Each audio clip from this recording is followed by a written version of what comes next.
4 PM news network में दोस्तों आपका स्वागत है। मैं हूं आपके साथ राशिद ज़हीर।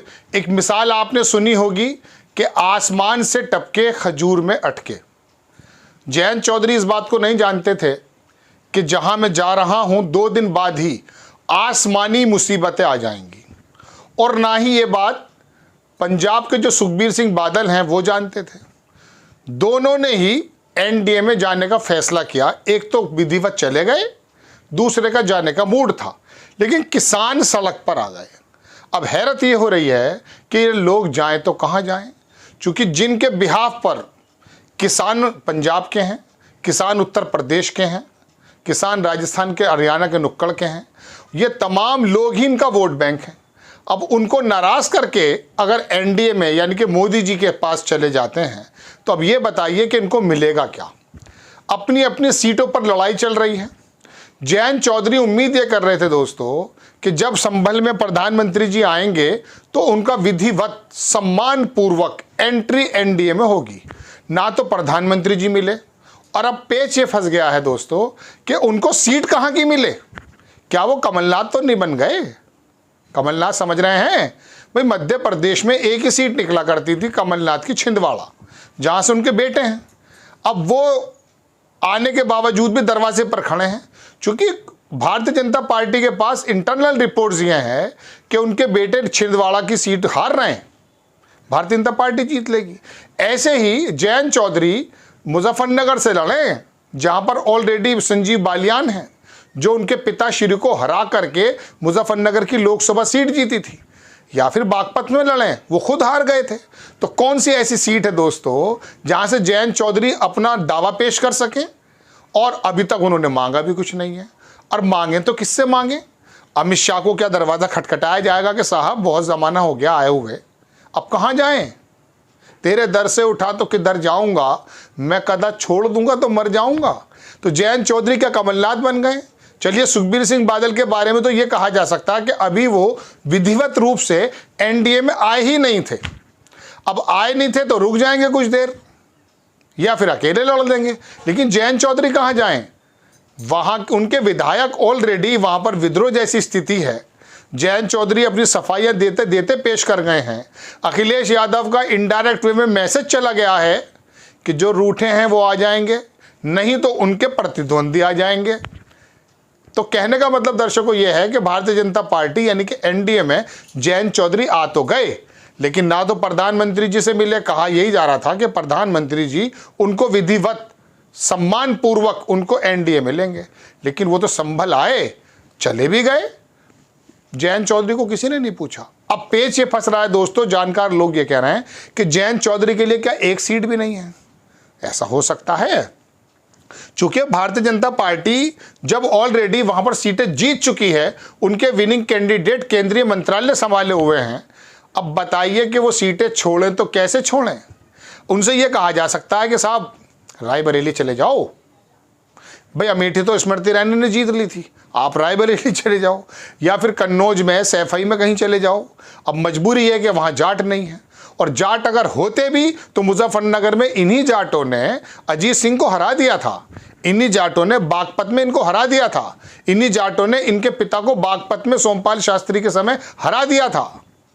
तो वो तो ऑलरेडी भाजपा का बैंक कह सकता हूँ, वोट बैंक है। जाट समुदाय में पहले ज़माने से कहता आया हूँ आपसे कि ये एक ज़माने से बीजेपी को वोट करता है। हाँ, कुछ कार्यकर्ता लोक दल वगैरह के, कुछ मुस्लिमों मिलके, कुछ कमज़ोर मिलके संगठन के रूप में वोट आ जाते हैं। अब जयंत चौधरी की समझ में ये नहीं आ रहा है कि जाएं तो कहाँ जाएं। मैंने आपसे कहा ना, बड़ी अजीब विडंबना में फंस गए जयंत चौधरी, और अब उनको ना तो 2 सीटें बताई जा रही हैं। जब अखिलेश यादव और तमाम लोग अपनी सीटों का पैचअप ज़बरदस्त करते जा रहे हैं, और यूपी के अंदर अखिलेश यादव कांग्रेस का समीकरण बनने के बाद, सीटों के बंटवारे के बाद एक सीरियस लड़ाई in front of the BJP मानी जा रही है, ऐसे समय में जयंत चौधरी अपने को कहाँ पा रहे हैं? उनके विधायकों में विद्रोह है, वो गए नहीं थे राम मंदिर। आपको एक तो मुस्लिम है, वो क्या कहते हैं, मेरठ की सीट थी सिवाल खास, वो बेसिकली समाजवादी पार्टी के कैंडिडेट, लेकिन लड़े थे वो लोकदल से। आपस में पैचअप था ना, उस वक्त तो मामू फूफी के एक हो रहे थे।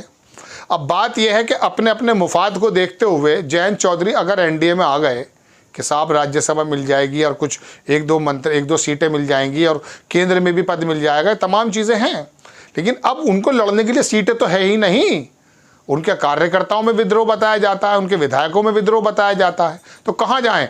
ऐसे ही सुखबीर सिंह बादल का किसान जो आए हैं, चूंकि वोटर्स यही हैं भाई, जाट समुदाय, गुर्जर समुदाय, जो भी किसान के लोग हैं वेस्ट यूपी की पट्टी पर 2-2.5 सीटों पर असर है लोक दल का, वहाँ पर वो जाएंगे तो कहेंगे साहब हमारी एमएसपी पे हम तो जो है शहादतें दे रहे हैं और आप उसी व्यक्ति के लिए वोट मांगने आए हो जिसने एमएसपी का वादा पूरा नहीं किया। तो दोस्तों एक ऐसी स्थिति फंस गई, इधर कुआं इधर खाई।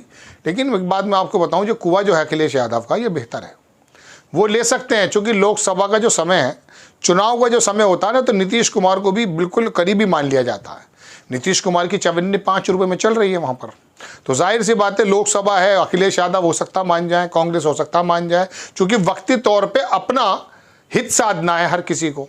यही वजह है दोस्तों कि जब नेता अपनी डिग्निटी, अपनी मैं कह सकता हूँ सेल्फ, अपने वकार, उसको छोड़कर जब मुफाद परस्ती में आते हैं, छोटे छोटे फ़ायदे में आते हैं, तो कुदरत की तरफ से भी कभी कभी पहिया घूम जाता कि किसान 2 दिन बाद ही अवतरित हो गए और आकर के कैसा आंदोलन चला दिया कि इसकी धमक पूरी दुनिया में जा रही है। और अगर दिल्ली वो आ गए तो एक इतना बड़ा मसला बन जाएगा कि लोकदल तो छोड़ो, जयंत चौधरी तो छोड़ो, भारतीय जनता पार्टी के लिए मुश्किल हो जाएगी। चूँकि इसमें कोई दो राय नहीं कि एमएसपी की अगर मांग पूरी होती है तो बिहार के किसान को भी फ़ायदा पहुंचाएगी ना। अब उनको अलग थलग करने की कोशिशें की जा रही हैं। किसान तो आतंकवादी है, किसान तो उग्रवादी है, किसान तो खालिस्तानी है, चलिए वो एक अलग विषय है। लेकिन मैं तो रोना आया हूँ आपके सामने कि जयंत चौधरी का क्या होगा। शोले फिल्म का मुझे वो डायलॉग याद आ जाता है, कालिया तेरा क्या होगा। तो अब बात यह है जयंत चौधरी का क्या होगा, आप सोच लीजिए दर्शकों। लेकिन पल पल हालात बदलते जा रहे हैं। उत्तर प्रदेश के हालात ये हैं कि मिनट में 10 दिन पहले हालात कुछ और थे। जैसे ही कांग्रेस और समाजवादी के सीटों का डिस्ट्रीब्यूशन हुआ है, इसकी धमक बहुत दूर तक जा रही है। कर्मा फिल्म देखी है वो, इसकी गूंज बहुत दूर तक जाएगी। डॉक्टर जेलर से कहते हैं वो, डॉक्टर रैन कहते हैं। तो ऐसे ही अब वो आम आदमी पार्टी भी सही रास्ते पे आ गई है। उधर जनाबे मन महाराष्ट्र के अंदर सीटों का बंटवारा बढ़िया करके हो रहा है। उसने उनके जो एनसीपी के हैं वो उन्होंने शरद पवार साहब, उन्होंने भी कह दिया 39 सीटों पे मामला हल हो गया, 2-5 सीटें बची हैं, कर लेंगे। अब भारतीय जनता पार्टी के लिए दिक्कत हो रही है, वहाँ शिंदे भी लड़ रहे हैं, एनसीपी के जो पवार साहब हैं वो भी हैं, और इधर दिल्ली में केजरीवाल भी जो है, मैं कह रहा हूँ कि कांग्रेस से फैसला लगभग हो चुका है, 4-3 का मामला। तो इनकी तो उलझनें सुलझती जा रही हैं, लेकिन भारतीय जनता पार्टी, एनडीए, जयंत चौधरी और इनके लोगों की उलझनें उलझती जा रही हैं।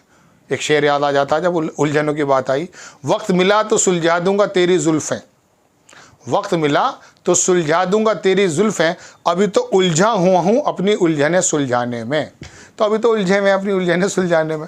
आपको खबर कैसी लगी अपनी राय कमेंट्स बॉक्स में ज़रूर दीजिए। चैनल को सब्सक्राइब कीजिए, शेयर कीजिए। नेक्स्ट टाइम मैं किसी खबर के साथ हाजिर होता हूँ। जय हिंद।